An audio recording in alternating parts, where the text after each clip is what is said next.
Le premier épisode de la saison 8 de Game of Thrones vient tout juste de se terminer, il est 5h09 du matin et j'avoue que je n'arriverai pas à dormir tant que je ne vous aurai pas fait une petite vidéo review. Mais avant de commencer, je dois d'abord vous parler de deux petites choses, alors je vais être très bref, ne vous en faites pas. Je tiens d'abord à vous remercier pour l'accueil que vous avez fait à la précédente vidéo, à cette fameuse vidéo qui parlait donc du leak de l'épisode 1. Elle a engrangé énormément de vues, il y a eu énormément de pouces bleus et en plus beaucoup d'entre vous se sont abonnés, donc merci beaucoup déjà de base. Je suis très content de voir que cette vidéo a vraiment plu. Alors elle a pas plu à tout le monde pour différentes raisons et je comprends très bien pourquoi, mais je tenais vraiment à vous remercier pour toutes ces vues parce que c'est la première fois qu'une vidéo fait autant de vues, tous les pouces bleus, tout ça, vraiment tous les messages, donc un grand merci à vous et je passe tout de suite à ma seconde annonce. La deuxième annonce, c'est tout simplement qu'à partir de maintenant je suis sur la plateforme Utip. Alors Utip, je pense que vous connaissez tous la plateforme, c'est une plateforme qui permet à des gens de regarder des petites pubs gratuitement et ces pubs là en fait elles financent le créateur, donc c'est pas énormissime, c'est 5 centimes ou 4 centimes par pub, mais la plateforme a accepté mon dossier. Alors ça me choque un petit peu parce que je suis un tout petit youtubeur,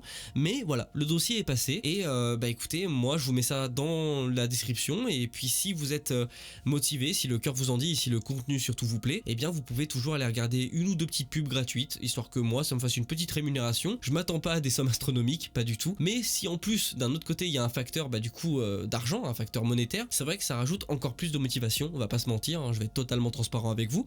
Donc voilà, je vous mets ça dans l'espace description et puis si le cœur vous en dit encore une fois, je vous laisse aller regarder quelques petites pubs. On passe tout de suite à la review du premier épisode. Ce premier épisode est sous le signe de la réunion. Voilà, on a vu tout le monde se réunir, des gens qui ne se sont pas vus depuis des années, on a vu beaucoup de gens discuter, ça a été vraiment un épisode centré sur ça, mais bon, c'est le premier épisode, il faut bien remettre tous les pions en place, donc en soi ça se comprend. On commence tout de suite la review avec d'abord un nouveau générique, on a le droit à un nouveau générique de Game of Thrones que je trouve très sympa, cette espèce de caméra où on passe dans les combles, dans la crypte de Winterfell, vraiment j'ai trouvé ça très cool, je le trouve très bien foutu, très joli, c'est mon avis, nouveau générique très sympa. On passe ensuite sur un plan d'un enfant qui court pour assister à l'arrivée donc de Jon et Daenerys et on voit les gens défiler devant les yeux d'Arya. Il y a des espèces de plans où on voit les gens défiler, puis ça fait un plan sur Arya et en gros on devient empathique, en fait on ressent ce que Arya ressent en voyant Jon, l'armée, les dragons. Il y a ce petit plan là qui est assez sympa et d'ailleurs on voit tout de suite que tous les Nordiens n'ont pas du tout confiance en Dany. Daenerys est quand même vachement jugée et d'ailleurs Jon le dit plus tard, les Nordiens sont très méfiants envers les étrangers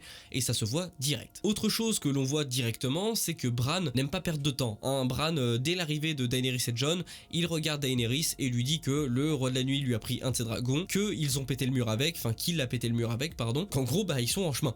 Voilà, Daenerys se fait directement défoncer dès qu'elle arrive, au moins c'est bien, parce que venant d'un personnage comme Bran, ça choque pas tellement, et d'un autre côté, au moins ça s'est évacué, il n'y a pas de demi-tour à prendre, Bran il le dit, c'est fait, c'est net, il connaît les enjeux.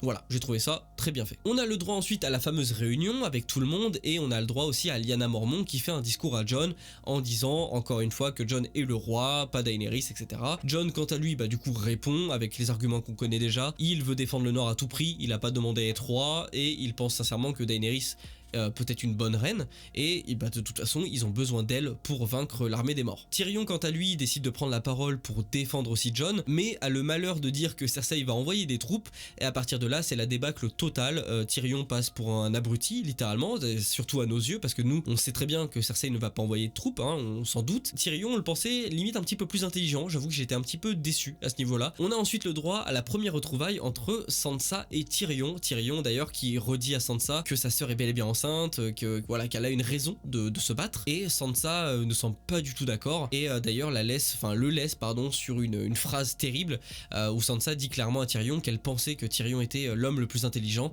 et en fait qu'elle s'est bien trompée. Deuxième session de retrouvailles entre Arya et Jon et là c'est super émouvant, on a le droit à un gros câlin, ils parlent un petit peu de leurs épées et on sent vraiment l'émotion dans le câlin de Jon et Arya. C'est une très belle scène, j'ai beaucoup aimé. Donc voilà, scène assez courte mais très intense. On part ensuite à Port-Réal où Qyburn informe Cersei que du coup les marchands blancs ont passé le mur et on sent quand même que Qyburn est un petit peu touché par ce qui se passe. On sent qu'il est vachement plus investi. Cersei elle s'en bat littéralement les couilles, on peut le dire, et du coup au moment où elle s'en va, on voit la flotte énorme de Euron arriver avec la compagnie dorée à son bord. On a d'ailleurs le droit à un petit échange entre Yara et Euron dit encore une fois à Yara que de toute façon lui tout ce qui l'intéresse c'est coucher avec Cersei et d'ailleurs dans la salle du trône Euron finit par réussir à convaincre Cersei. Voilà, il fait un petit peu de forcing, mais ça finit par passer. Et d'ailleurs, après le coït, après la baise, hein, comme on appelle ça, Euron hésite pas à dire à Cersei que de toute façon, lui, il va mettre un petit bébé dans son ventre, un petit prince, comme il l'appelle. Et là, il y a deux réactions possibles de la part de Cersei, puisqu'elle se touche le ventre. Alors, on peut se demander, est-ce qu'elle se touche le ventre parce qu'elle est déjà enceinte, ou est-ce qu'elle se touche le ventre de dégoût? Vous savez, comme si elle se disait, c'est hors de question que le mec mette quelque chose dans mon ventre, enfin, surtout pas un bébé, surtout pas de lui. Je pense que c'est plus par dégoût, parce que Euron a vraiment l'air de la dégoûter au maximum, parce que je ne crois pas du tout au fait que Cersei soit enceinte. Là, pour le coup, c'est chacun fait sa propre interprétation, je vous laisse me dire dans les commentaires. Et durant tout ça, on a le droit à l'infiltration de Théon pour sauver Yara, et ça se fait très bien. Théon arrive et défonce plusieurs gardes. D'ailleurs, le dernier prend très cher, hein, et il sauve Yara très bien. Il y a enfin vraiment aucun problème. Après un petit coup de boule de la part de Yara pour quand même remettre les idées en place à Théon, ils partent tous les deux vers les îles de fer, mais Théon fait sentir à Yara que lui préférerait repartir dans le nord pour justement achever sa rédemption et combattre l'armée des morts aux côtés des Stark. Et Yara le comprend tout à fait, et c'est une très jolie scène d'ailleurs. Et voilà, elle dit à Théon qu'il n'y a pas de souci, qu'il peut retourner dans le nord et qu'il n'hésite pas à les tuer bien correctement. On retrouve Jon et Daenerys, et forcément ils parlent de Sansa, et Daenerys d'ailleurs, on sent une petite pointe de mépris dans ce qu'elle dit au niveau de Sansa. En gros, on sent que c'est pas le fait qu'elle ne l'aime pas qui la gêne, c'est plus le fait qu'elle se refuse, qu'elle refuse de ployer le genou, voilà, qu'elle refuse de se soumettre à Daenerys. Et quand elle le dit, on sent limite une pointe vraiment de haine, on sent quelque chose qui est terrible. C'est comme si elle lui dit en gros, ouais, ta soeur elle est bien gentille, mais si elle ploie pas le genou, je la brûle. Voilà, elle le dit pas concrètement parce qu'elle se fait couper avant, mais j'ai trouvé ça vraiment très agressif de la part de Daenerys. Elle est quand même assez vénère. On passe ensuite à la scène où Jon et Dany vont voir les dragons pour voir un petit peu comment ils vont, et Jon se rapproche de Rhaegal, et Daenerys lui propose carrément de monter dessus. Jon au tout début est très sceptique, hein, il a pas du tout envie, mais au final il l'ose, il monte sur Rhaegal, et ils sont tous les deux du coup partis pour une balade. D'ailleurs je tiens à parler un petit peu de la mise en scène, parce que la balade est tellement bien filmée, tellement bien faite, que vraiment je sais pas vous, mais moi j'ai eu des petits frissons. Vraiment, je me suis cru sur le dragon des fois, j'étais tellement à fond que je me suis dit, putain, ça donne envie quand même, ça donne envie de monter un dragon. Mais bref, ça contrairement au leak, du coup c'est une chose qu'on n'a pas vu venir. Beaucoup de gens pensaient que Jon allait demander à Daenerys de monter un dragon, et au final ça s'est vraiment fait naturellement. C'est Daenerys qui a un petit peu poussé Jon à le monter, mais vraiment naturellement, et je trouve que c'est très bien exploité par la série. Il a un feeling avec, ça se voit, il y a un petit truc, d'ailleurs on apprend pourquoi ensuite, mais c'est bien, je suis très content de ce choix là pris par la série. Troisième grande réunion, et là on a le droit à Gendry, le limier et Arya qui se retrouvent, et là c'est un petit peu un gros délire, hein. Ça se met un petit peu des petits tacles, des petites insultes. On sent que le limier a vraiment la haine contre Arya, on sent que Arya a un petit peu la haine contre le limier, mais par contre entre Gendry et Arya, tout se passe bien. Ils ont des petites retrouvailles très sympathiques. Arya veut une nouvelle arme en verre dragon, et Gendry est capable de lui faire. Il la chérit un petit peu sur le fait que ce soit une lady, etc. J'aurais aimé peut-être plus de limier et Arya, mais on en aura sûrement plus dans les prochains épisodes. On retrouve ensuite Sansa et Jon qui ont une discussion très tendue au sujet forcément de Daenerys. Au tout début, voilà, on sent que vraiment Sansa n'est pas du tout pour, mais Jon arrive à trouver les mots et arrive à quand même retrouver un terrain d'entente, et on sent que ça se calme un petit peu. Mais Sansa met tout de suite Jon face à ses actes et lui dit, il lui demande s'il l'a fait uniquement par amour ou s'il l'a vraiment fait pour sauver le Nord. Et là, bon, nous on sait que c'est un petit peu des deux, mais du point de vue de Sansa, c'est une très bonne question. Bon, Jon lui donne pas de réponse, on passe à une autre scène, mais j'avoue que c'est très bien pensé de la part de Sansa, et je pense du moins que Sansa ne va pas lâcher le morceau de sitôt. Elle va sûrement s'apaiser avec le temps, pour Jon en partie, mais voilà, elle va toujours émettre des réserves, et on sent que ça va être un petit peu tendu de son côté. Daenerys vient ensuite chercher Sam pour la remercier tout simplement d'avoir soigné Jorah, et au fil de la discussion, Daenerys apprend que Sam est un Tarly, et malheureusement elle est obligée de lui dire la vérité, hein, sur ce qui s'est passé, sur le fait qu'elle a brûlé son père et son frère. Sam est complètement détruit. J'avoue que je m'attendais à une réaction un peu triste de la part de Sam, mais pas à ce point. Ça m'a vraiment ému. C'est bizarre, mais Sam est l'un des personnages, encore une fois, les plus empathiques, si ce n'est le plus empathique, et j'étais vraiment hyper touché devant sa réaction, et c'était super, vraiment une très belle incarnation de l'acteur, encore une fois, un truc de dingue.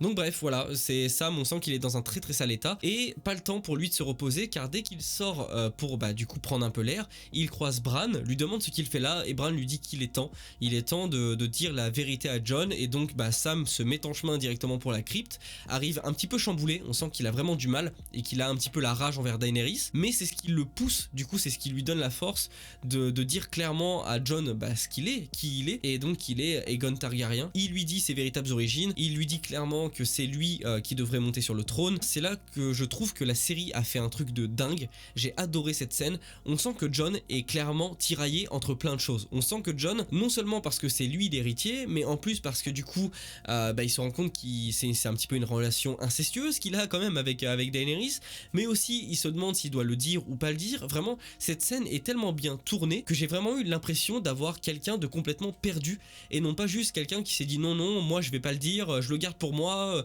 ou alors quelqu'un qui dit ah c'est cool, c'est moi le roi.